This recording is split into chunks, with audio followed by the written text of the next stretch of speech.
በባህሪው ፍልጠት በአገዛዙ ሽረት የሌለበት የዘመናት ጌታ ልዑለ ባሕሪ ቅዱስ እግዚአብሔር ስሙ ይክበር ይመስገን። የተወደዳችሁ የሶፊያ ቲዩብ መርሃ ግብር ቤተሰቦች እንደምን ቆያችሁ? የእግዚአብሔር ሰላም ከሁላችን ጋር ይሁን እያልን በዚህ ዩቲዩብ ቻናል የምንለቃቸው አስተማሪ መርሃ ግብሮች ለሁሉ ይደርሱ ዘንድ ቻናላችንን ላይክ፣ ሼር እንዲሁም ሰብስክራይብ እንድታደርጉ እንጠይቃለን። ከዚህ ቀደም በነበረው ክፍል 1 መርሃ ግብራችን ቅድስት ቤተ ክርስቲያን ከምትቀበላቸው ዓለም አቀፍ ጉባኤያት መካከል በ325 ዓመተ ምህረት የተካሄደውን ጉባኤ ኒቅያን መመልከታችን ይታወሳል። በዚህ በክፍል 2 መርሃ ግብራችን ደግሞ ጉባኤ ቁስጥንጥንያን የምንመለከት ይሆናል። ሰናይ ቆይታ።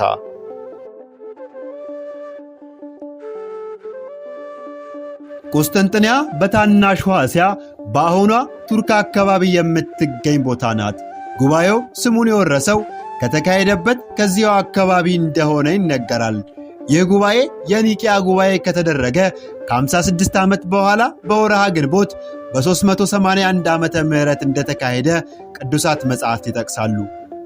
በጊዜው እንደ መቅዶኒዮስ፣ አቡሊናሪዮስና አውሳቢዮስን የመሳሰሉ መናፍቃን የተነሱበት ዘመን ነበረ።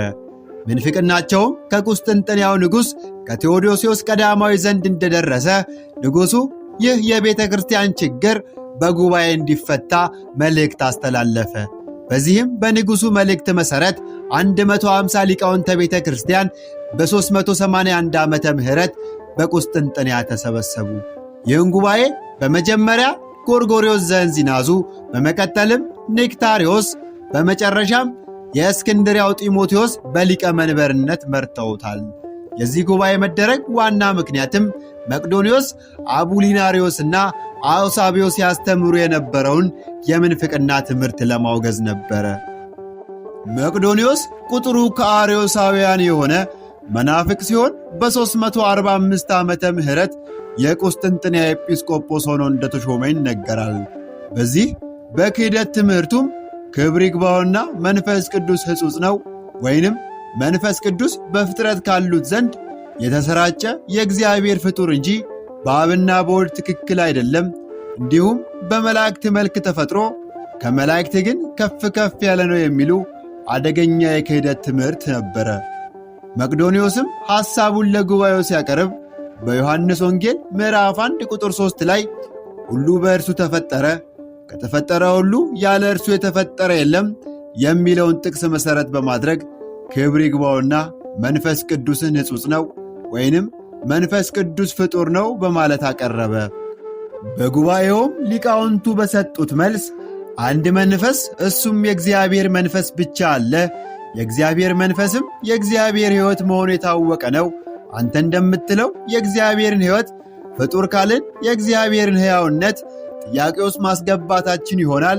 ይህም ደግሞ ግልጽ የሆነ ክህደት ነው በማለት መቅዶኒዮስን አሳፍረውታል።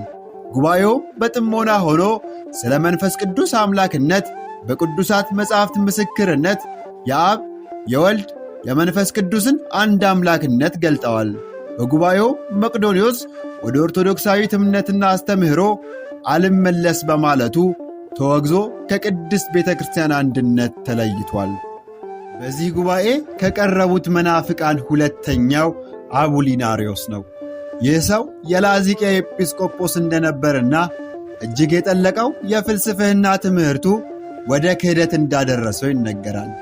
የዚህ ሰው ክህደት ቃለ እግዚአብሔር በተዋህዶ ከድንግል ማርያም በተወለደ ጊዜ ከድንግል ማርያም የነሳው ሥጋም ብቻ ነው እንጂ ነፍስን አልነሳም፣ እንዲሁም እግዚአብሔር ወልድ የተዋህደው ሥጋ በቅድምና የነበረን ሥጋ ነው እንጂ የአዳምን ሥጋ አይደለም የሚሉ የክህደት ትምህርቶች ነበሩ።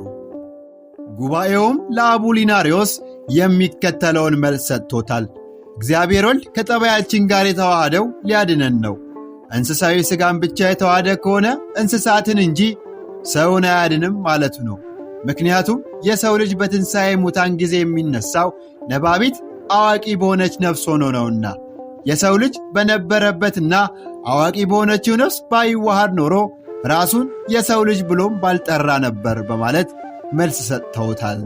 አቡሊናሪዎስም ከክህደቱ ለመመለስ ፈቃደኛ ባለመሆኑ አውግዘው ከቅድስት ቤተ ክርስቲያን አንድነት ለይተውታል። ሦስተኛው በዚህ ጉባኤ የተወገዘው መናፍቅ አውሳብዮስ ነው። አውሳብዮስ የሰባልዮስን የክህደት ትምህርት በማደስ እግዚአብሔር አንድ አካል እንጂ ሦስት አካል አይደለም በማለት አስተምህሯል። ክህደቱንም ሲያብራራ ሥላሴ በመባል ስለ ሦስትነት የሚነገረውም በዘመነ ኦሪት እንደ አብ ስለተገለጠ፣ በዘመነ ሐዲስ ሰው ሆኖ እንደ ወልድ ስለተገለጠና እንደ መንፈስ ቅዱስ ደግሞ በሐዋርያት ላይ ስለወረደ ነው በማለት አብራርቷል። የጉባኤው ሊቀ መንበር የነበረው የእስክንድርያው ጢሞቴዎስም እንዲህ ሲል መለሰለት።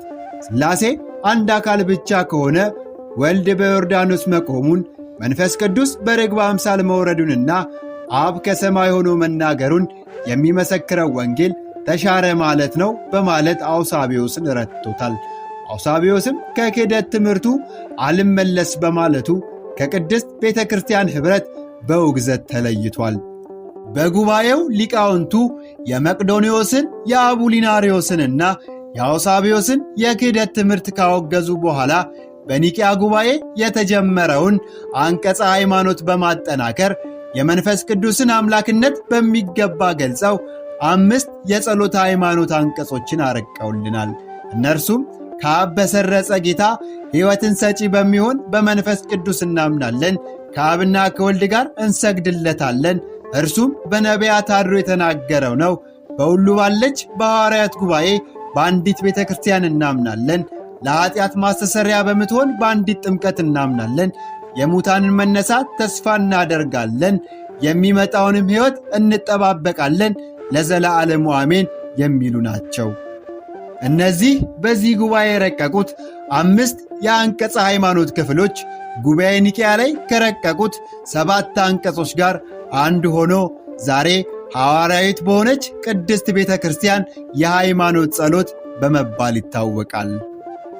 ሁሉን አስጀምሮ የሚያስፈጽም አልፋና ኦሜጋ የፍጥረታት ገዢ እንደ በደላችንና እንደ ኀጢአታችን ሳያጠፋን በግሩም ጠብቆቱ ጠብቆን እዚህ ያደረሰን ልዑል እግዚአብሔር ስሙ ከምድር እስከ አርያም በፍጥረታት አንደበት ሁሉ የተመሰገነ ይሁን። አሜን።